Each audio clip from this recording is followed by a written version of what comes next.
जय श्री श्याम दोस्तों, स्वागत है आपका आपके अपने YouTube चैनल @official RWM पर।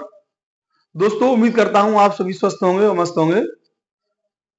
दोस्तों कल हमने पढ़ा था मौर्य साम्राज्य के अंदर ही बिंदुसार के बारे में। आपने बिंदुसार का नाम तो सुना ही होगा, जो चंद्रगुप्त मौर्य के पुत्र थे और उनके बाद गद्दी पर बैठे थे। दोस्तों आज हम बात करने वाले हैं सम्राट अशोक के बारे में। सम्राट अशोक को सभी जानते होंगे। सम्राट अशोक जो है वो बिंदुसार के पुत्र थे और उनकी माता का नाम सुभद्रांगी था। जो सम्राट अशोक थे वो बिंदुसार की मृत्यु के पश्चात 269 ईस्वा पूर्व अर्थात 269 ईस्वा पूर्व में राजगद्दी पर बैठे थे और इससे पहले वो उज्जैन के राज्यपाल थे। इसका जो है मास्की वगैरह के नेतृत्व के अभिलेख हैं, उनसे इस बात की पुष्टि होती है। ठीक है दोस्तों, आज हम क्लास स्टार्ट करते हैं आज की। ध्यान दीजिए और कल की क्लास को आपने अच्छी तरीके से लर्न कर लिया होगा। ठीक है दोस्तों, बात की जाए यदि सम्राट अशोक के बारे में। अशोक, हालांकि ये मौर्य साम्राज्य चल रहा है अभी।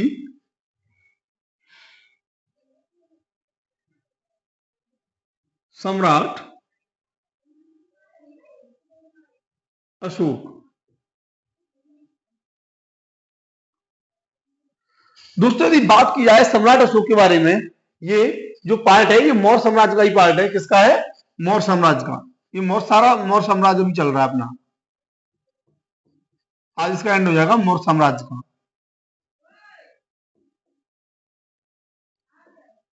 ठीक है दोस्तों, तो बात की जाती है सम्राट अशोक की।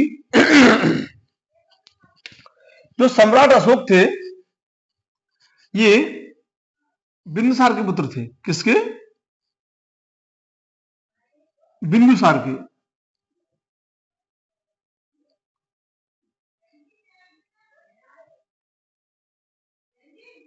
पुत्र थे और सम्राट अशोक की मां का नाम, माता का नाम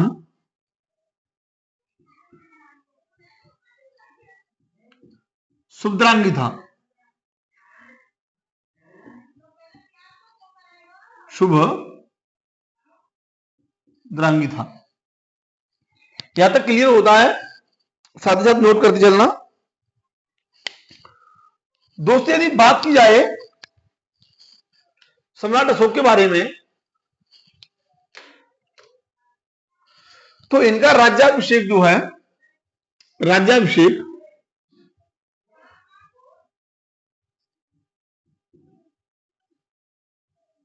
इनका राज्याभिषेक जो है 269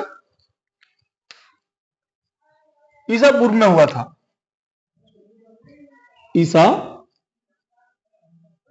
पूर्व में हुआ था।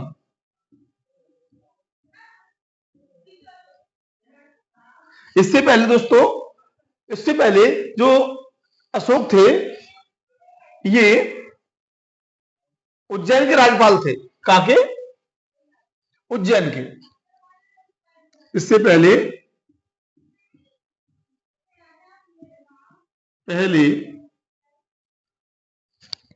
अशोक कहां का राज्यपाल था?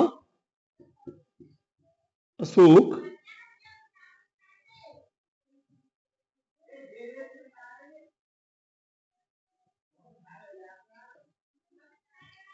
उज्जैन के राज्यपाल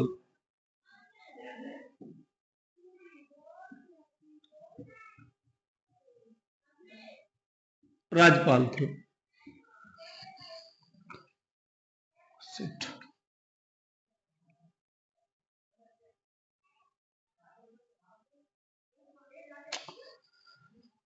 दोस्तों आगे बात की जाए तो जो सम्राट अशोक थे, अभी लाइट चली गई थी एक सेकंड के लिए, इसलिए थोड़ा सा डार्कनेस हो गया था, बाकी सही है। जो सम्राट अशोक थे ये इनका राज्याभिषेक हुआ था 269 ईसा पूर्व में। उससे पहले ये क्या थे? उज्जैन के राज्यपाल थे। इसकी जानकारी कहां से मिलती है दोस्तों? इसकी जानकारी हमें मास्की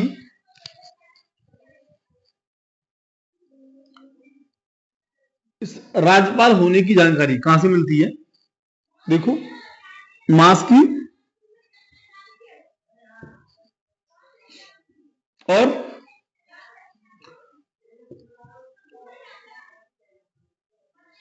मुजर्रा, इसके अलावा नैतूर,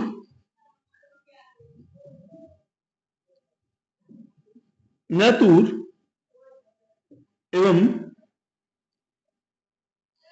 उडगुलम के अभिलेख से मिलती है। कहां के? उडे गुलम,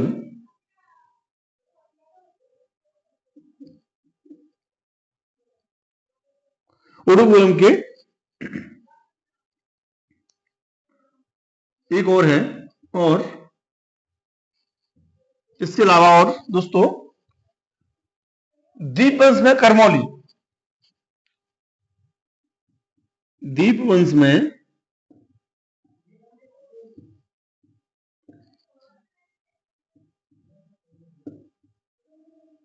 करमौली, इतने सारे फैक्ट हैं, साक्ष्य हैं इसके। करमौली अभिलेख से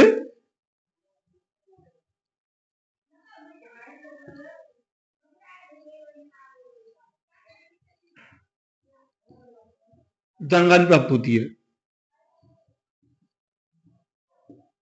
किसी भी जानकारी प्राप्त होती है दोस्तों, इसी चीज की होती है कि जो अशोक थे ये उज्जैन के राज्यपाल थे राज्याभिषेक से पहले।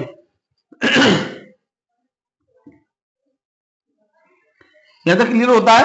जल्दी से कॉपी करिए। सम्राट अशोक जो थे बिंदुसार के पुत्र थे और माता का नाम सुभद्रांगी था इनकी का। इसके अलावा दोस्तों बात की जाए इनके राज्याभिषेक की तो 269 अर्थात 269 ईसा पूर्व में इनका राज्याभिषेक हुआ था।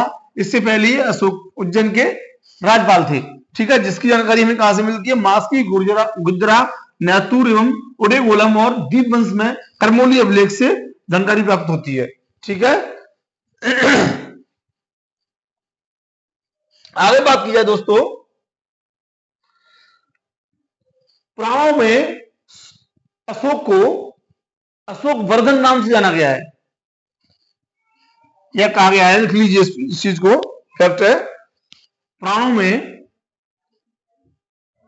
साथ साथ कौन भी करते चलना, पुराणों में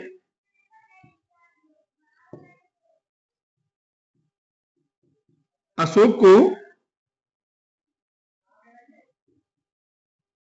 अशोक वर्धन कहा गया है। अशोक वर्धन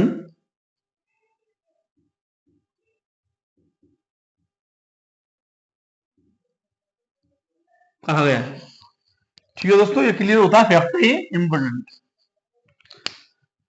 दोस्तों इसके अलावा यदि बात की जाए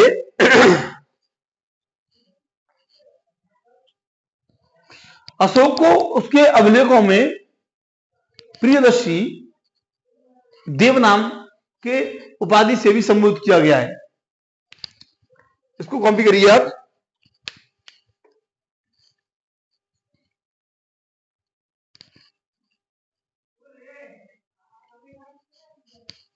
यहां तक आपने कॉपी उतार लिया होगा, मैं साफ कर रहा हूं इसको।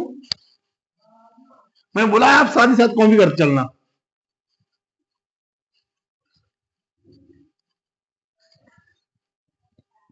दोस्तों यदि बात की जाए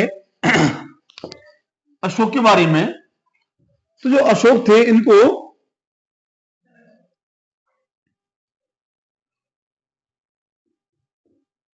अशोक को इनके अभिलेखों में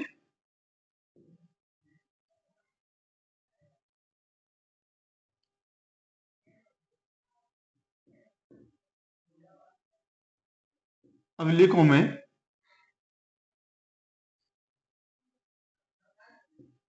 देवनाम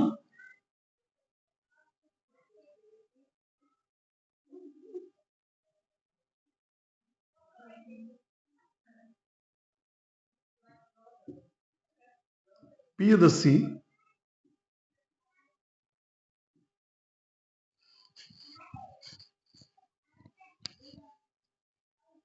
की उपाधि दी गई है। उपाधि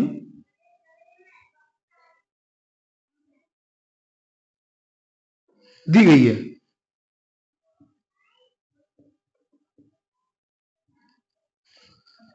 इसके अलावा दोस्तों यदि बात की जाए सम्राट अशोक के बारे में, तो जो अशोक के अभिलेख है उसको सबसे पहले जेम्स प्रिंसेप ने पढ़ा था 1837 ईस्वी में। इसको भी लिख लीजिए, इंपॉर्टेंट है। जो अशोक है इसके अभिलेखों को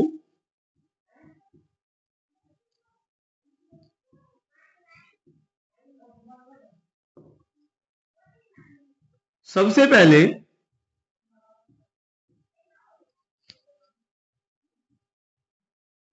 पहले जेम्स प्रिंसेप ने, किसने पढ़ा था दोस्तों? जेम्स प्रिंसेप ने पढ़ा था। दोस्तों बात की जाए इस अभिलेख को पढ़ने की, तो इसको कब पढ़ा था? 1837 में, 1837 ईस्वी में। ठीक है दोस्तों, ये इम्पोर्टेंट फैक्ट है। कभी बार एग्जाम में पूछ लेता है कि जो अशोक का अभिलेख है उसको सबसे पहले किसने पढ़ा था और कब पढ़ा था, तो आप बता सकते हैं कि 1837 में अशोक के अभिलेख को सबसे पहले जेम्स प्रिंसेप ने पढ़ा था। दोस्तों हम आगे बात करते हैं।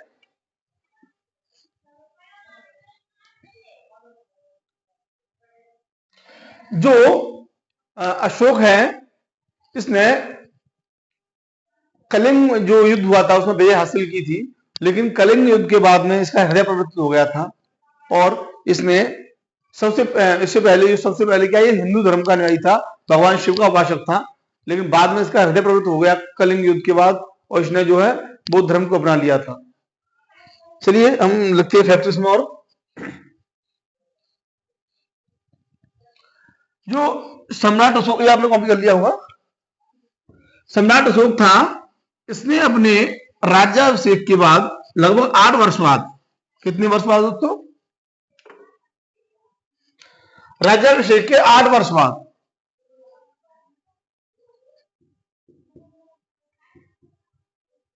राज्याभिषेक के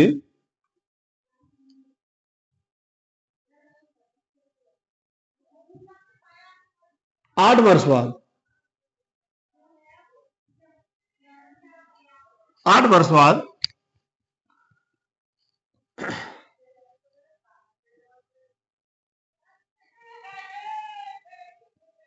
लगभग 261 ईसा पूर्व में, लगभग 261 ईसा पूर्व में दोस्तों इसने कलिंग पर आक्रमण किया था। कहां पर? कलिंग पर आक्रमण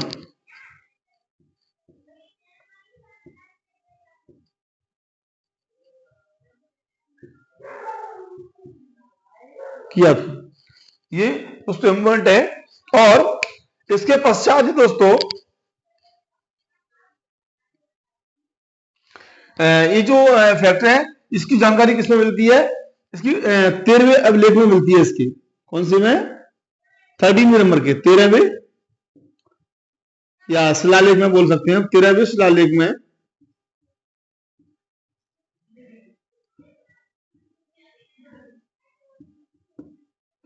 उल्लेख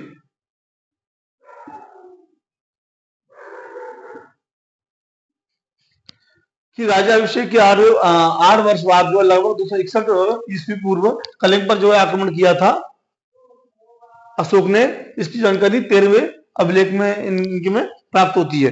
ठीक है, तो आगे बात की जाए इसकी,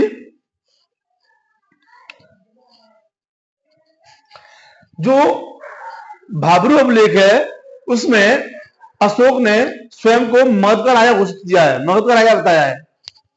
लिख लीजिए इस चीज को,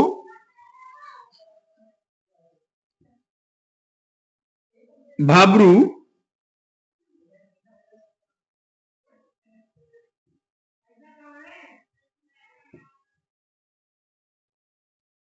अभिलेख में अशोक ने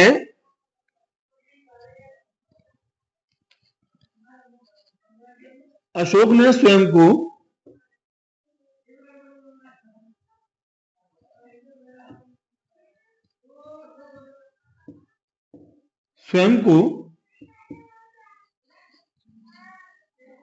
मगध का राजा बताया है। किस कहां का? मगध का।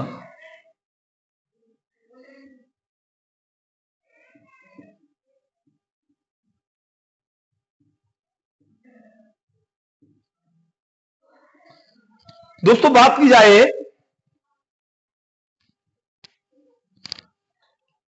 कि जो सम्राट अशोक था ये पहले धर्म जो है हिंदू धर्म था, हिंदू धर्म का अनुयायी था।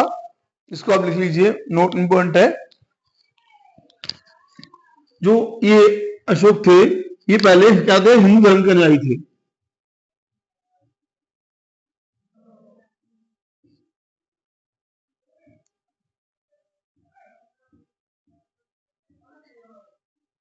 और भगवान शिव के उपासक थे। किसके थे?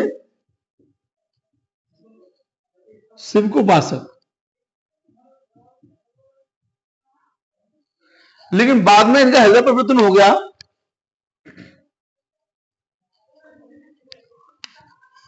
और कलिंग युद्ध के बाद में हुआ था हृदय परिवर्तन, और उन्होंने बौद्ध धर्म को अपना लिया था। किसको? बौद्ध धर्म को। बाद में इनका हृदय परिवर्तन हुआ।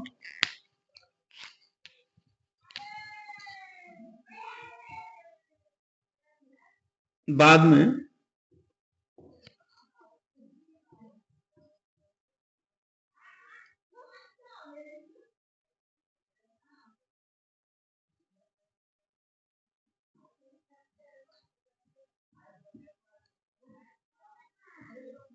अपना लिया था। इसकी जानकारी हमें दोस्तों कहां से मिलती है? जो कलहड़ का राज तरंगिणी ग्रंथ है या पुस्तक है, उससे हमें ये जानकारी मिलती है। इसको आप नोट कर लीजिए। कलहड़ के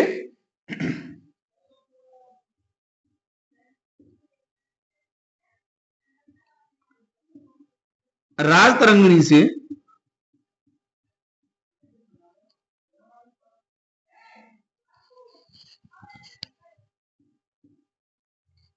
जानकारी मिलती है।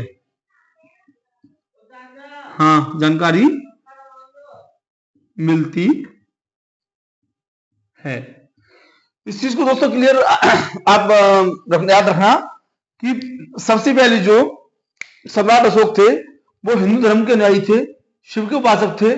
बाद में कलिंग युद्ध में जब 261 में कलिंग युद्ध जो हुआ था उसमें ये जीत तो गए थे, लेकिन लाखों की संख्या में, हजारों की संख्या में जो सैनिक मारे गए थे, जिससे ये आहत होकर के इनका हृदय प्रवृत्त हो गया और इन्होंने बौद्ध धर्म को जो है अपना लिया था।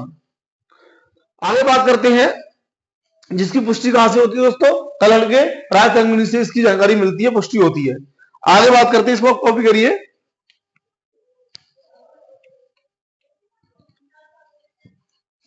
ऊपर से मैं साफ करता हूं। अशोक जो है इनके अभिलेखों में देवराम प्रियदर्शी की उपाधि दी गई है।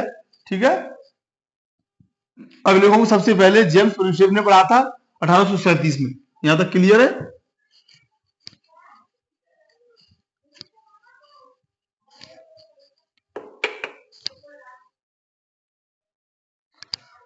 जो सम्राट अशोक थे इन्होंने आजीविकों के रहने के लिए अपने समीप ही पास में बराबर में एक पहाड़ थी जहां पर 4 गुफाओं का निर्माण करवाया था। इसकी पुष्टि भी जो है अशोक के 7वें अभिलेख से प्राप्त होती है, स्तंभलेख से। इसको भी आप लिख लीजिए, नोट कर लीजिए।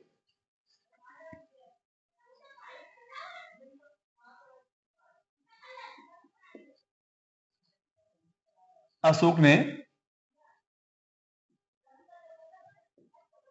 अपने आजीविकों के लिए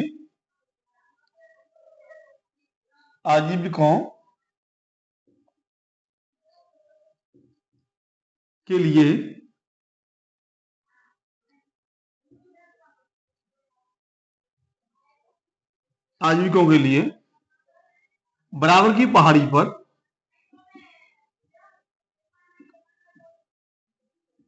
पहाड़ी पर 4 गुफाओं का निर्माण करवाया था। कितनी? 4।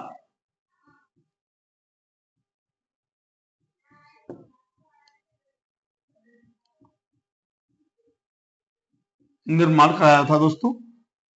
अगर बात की जाए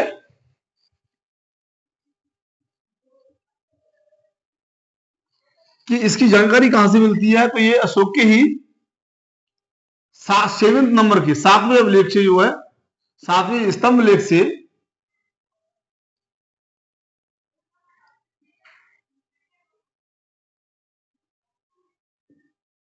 लेख में इसका वर्णन किया गया है।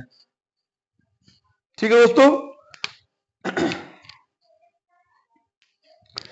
भारत में भी सबसे पहले जो अभिलेख हैं इनका प्रचलन सम्राट जो है अशोक ने ही किया था। इससे पहले स्तंभ लेख वगैरह ये अभिलेख कोई नहीं लिखवाता था। तो इसकी जानकारी भी किसने कहां से मिलती है हमें? यही से मिलती है कि जो अशोक थे,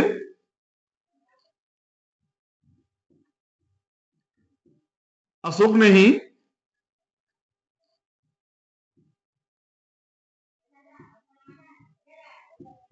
भारत में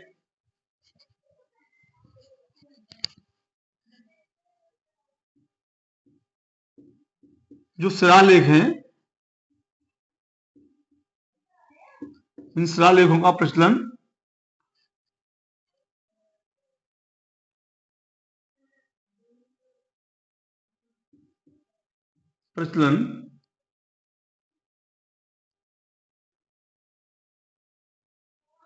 सर्वप्रथम किया था। सर्वप्रथम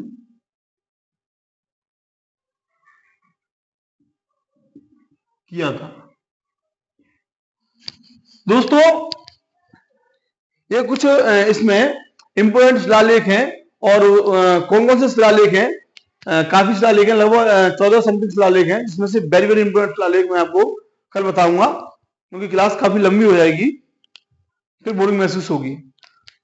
ठीक है दोस्तों, तो ये आप कॉपी कर लीजिए कि अशोक ने अपने आजीविकों के लिए बराबर की पहाड़ी पर 4 गुफाओं का निर्माण कराया था, जिसका उल्लेख हमें 7वें स्तंभ से मिलता है, स्तंभ लेख से मिलता है। अशोक ने ही भारत में शिलालेखों का प्रचलन सर्वप्रथम किया था।